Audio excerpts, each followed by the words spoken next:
Hello everyone. Have you ever tried making chapati or roti at home and really regretted because it turned out to be a leathery concoction and not great to eat? Today I'm going to teach you how to make whole wheat chapati at home using simple ingredients. I have whole wheat flour, olive oil, or you could use any oil, salt, and water. These are the only 4 ingredients that you will need. And you have your measuring cups and your measuring spoons, because to learn you need to know approximate measurements. And of course, each wheat flour is different. Some absorb more water than others. So we're going to go by the feel and by the sight and figure out how to put together a nice dough. So let's start with measuring. I'm going to make 2 cups of flour, chapati using 2 cups of flour, and 1 teaspoon of olive oil, and a teaspoon or less than that of salt, and water as needed. Sometimes it's just a cup of it, or sometimes a little more. You want a soft, pliable dough. Puri needs a little stiffer dough, but chapati needs a little softer dough. And then once everything is mixed, you're going to let it rest for 15 to 20 minutes or even half an hour. Every time you make dough, it needs to rest. Okay? Have it covered and let it rest. So let's get started with measuring our ingredients. So we start with our flour.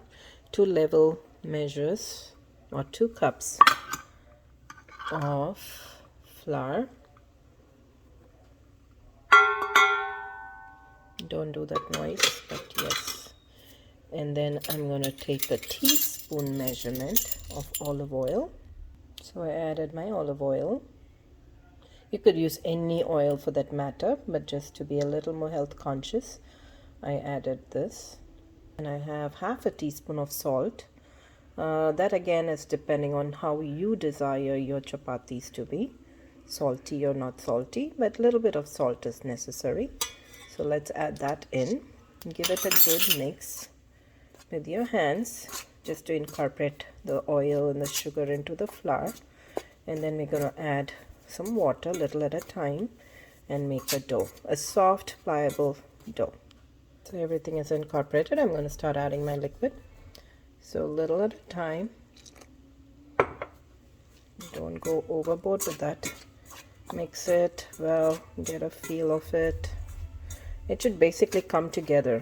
And the secret to making a nice soft roti or chapati is do not over knead the dough. Don't add warm water or milk or all that fancy stuff. It's simple. Keep your cooking simple. Just plain cold water, and do not knead it thoroughly for hours together.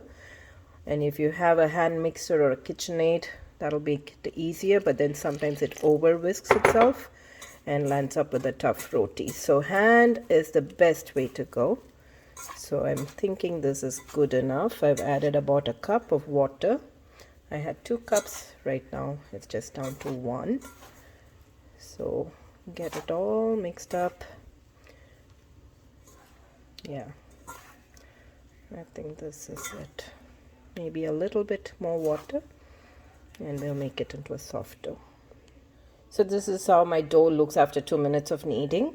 You don't have to over knead this, because then you will have the gluten released with the warmth of your hand, and that'll give you very tough chapati.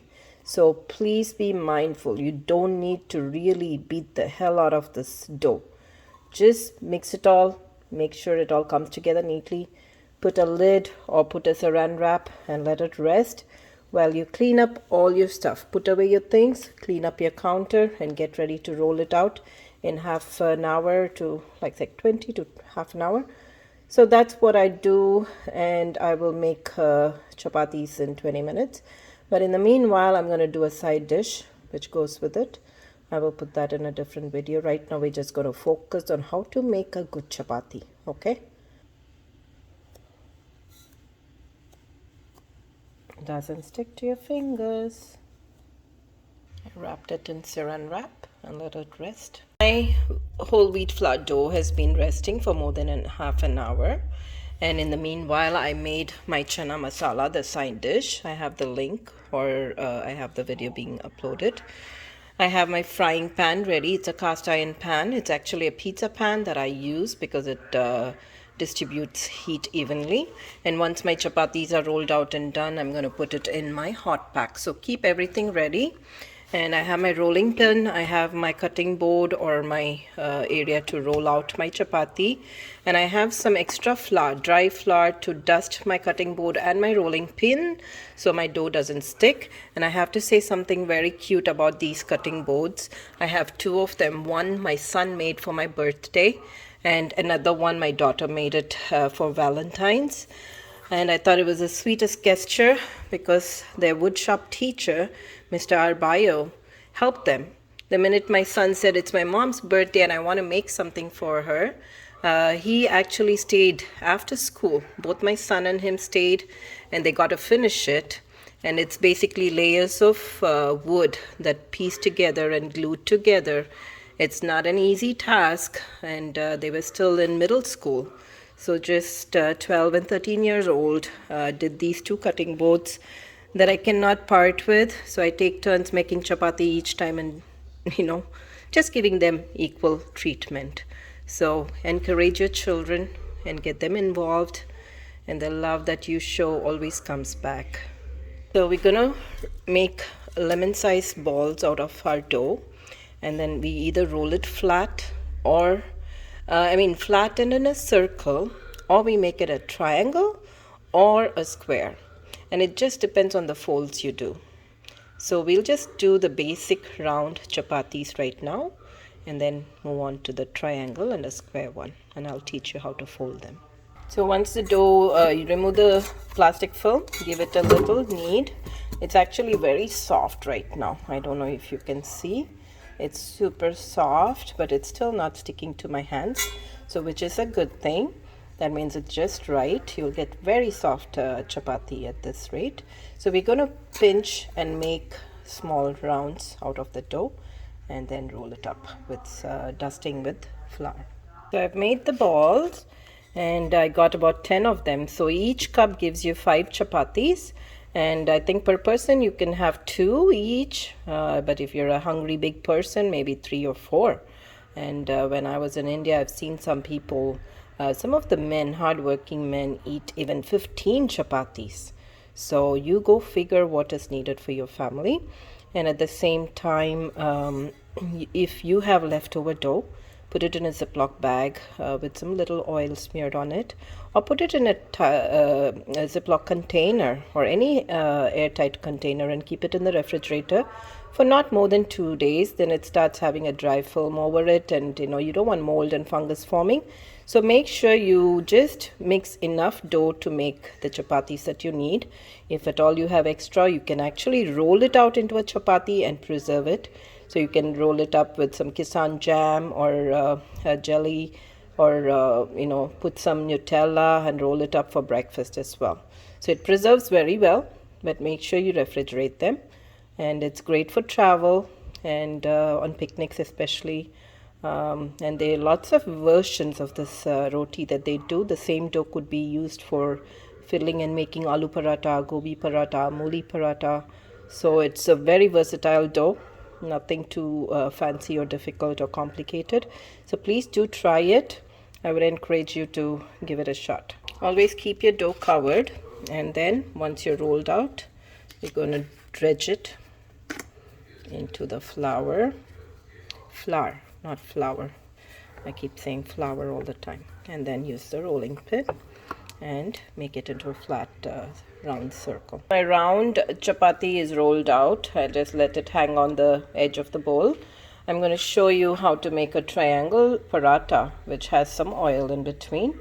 Since my pan is taking a while to heat, I'm going to show you. I'm going to add a little bit of oil and smear it, and then fold it once and add some more oil,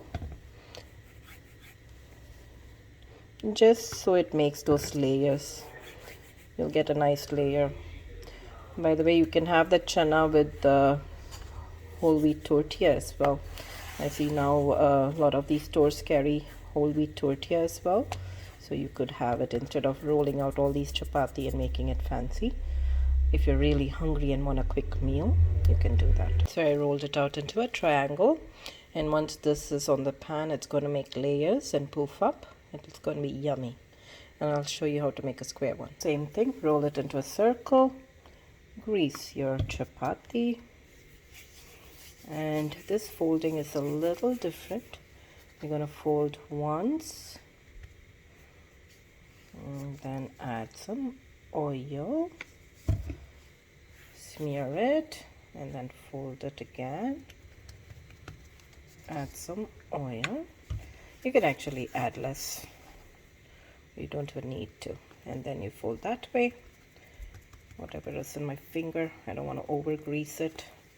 Then you fold once more. So there's your square. Now we roll it out with some flour. So there it is. So once this is done, dust off the flour and put it on your hot pan.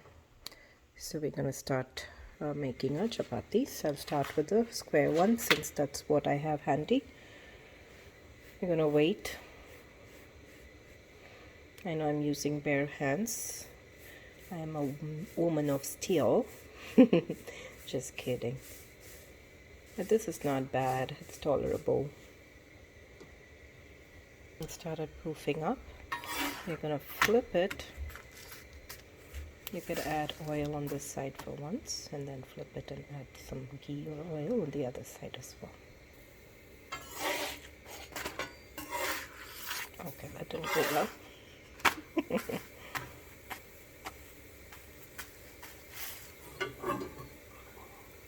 So now the chapati, the triangle one is ready, and same thing, it poofs up, let it get filled with air and cook in that heated air, and then you remove it after you grease it a bit.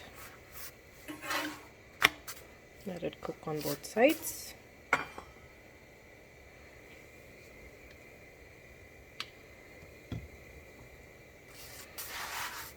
You can omit the oil also if you need to be healthy. You don't need to add oil, we have enough oil in it already.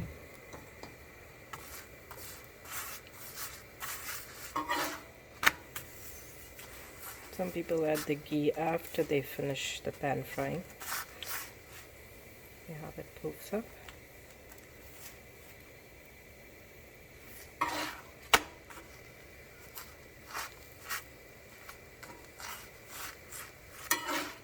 And it's ready to be served. So there it is with channa masala. Do try it and let me know how yours turns out. Thank you for watching.